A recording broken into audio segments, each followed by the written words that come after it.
Hello and welcome to CBC News Network. I'm Natalie Coletta. We begin this morning with the Stanley Cup playoffs and an exciting night for fans in both Edmonton and Toronto.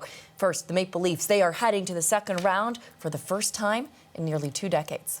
Pass, but Tavares keeps it going, and it's John Tavares behind the net. Coming out in front, John scores! John Tavares! They finally caught lightning in a bottle! Tavares there scoring the winning goal in overtime last night in Tampa to send the Leafs to round 2 for the first time since 2004. Fans in Toronto erupted in joy, erasing years of disappointment and of first-round failures. And in Los Angeles, the Edmonton Oilers also took care of business, locked in a 4-4 tie with just 3 minutes to go. The Oilers scored the go-ahead goal. They hung on for a 5-4 win, eliminating the Kings from the playoffs for a second year in a row.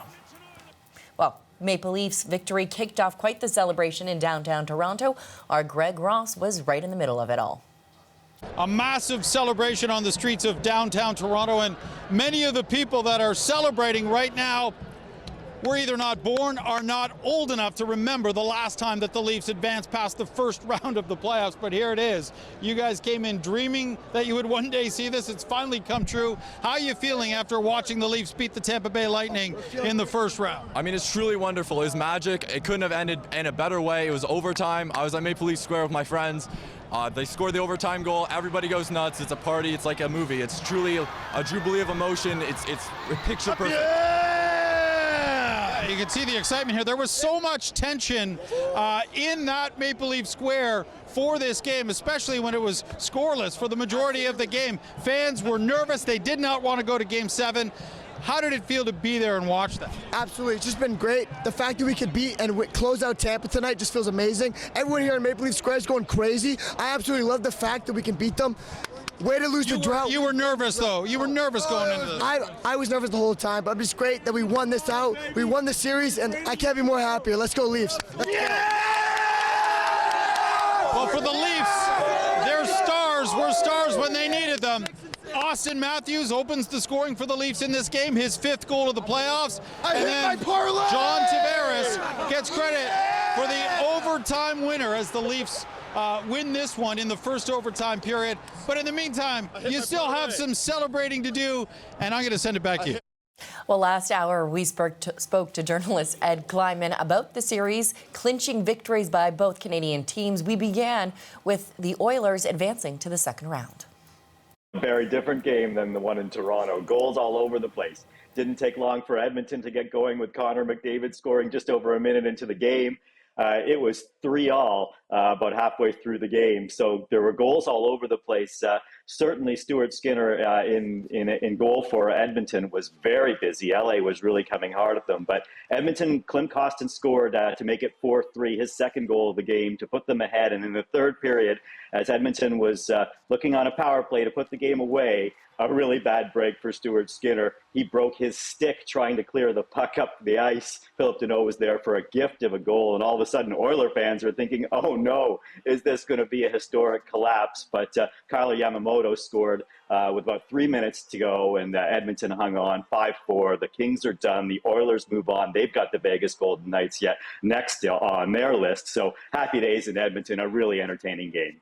So with the Oilers taking on the Knights next, do you feel like Edmonton's chances are good here?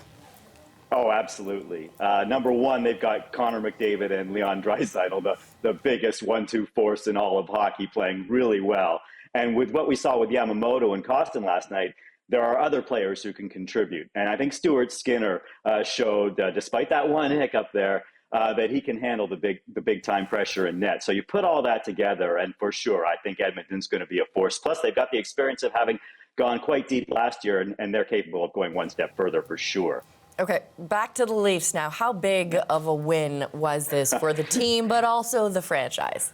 Oh, this is so big. As you saw in that report, I mean, 2 decades of frustration. And when that goal finally went in last night and you looked at the Leaf bench and you looked up at the Leaf management, there was so much relief and just getting rid of all that frustration and absolute huge for this franchise. And You know, I was thinking as we saw such an amazing fan reaction to that just for winning the first round, imagine if the big drought, the drought that goes back to 1967, where the Leafs last won the Stanley Cup, imagine what the celebrations would look like if they can put that together. And I know Leaf fans are dreaming of that this morning. They think it really can happen.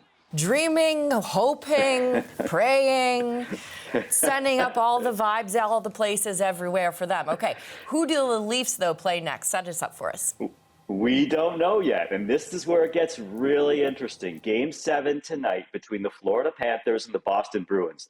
Boston had more wins in the regular season than any other team in NHL history.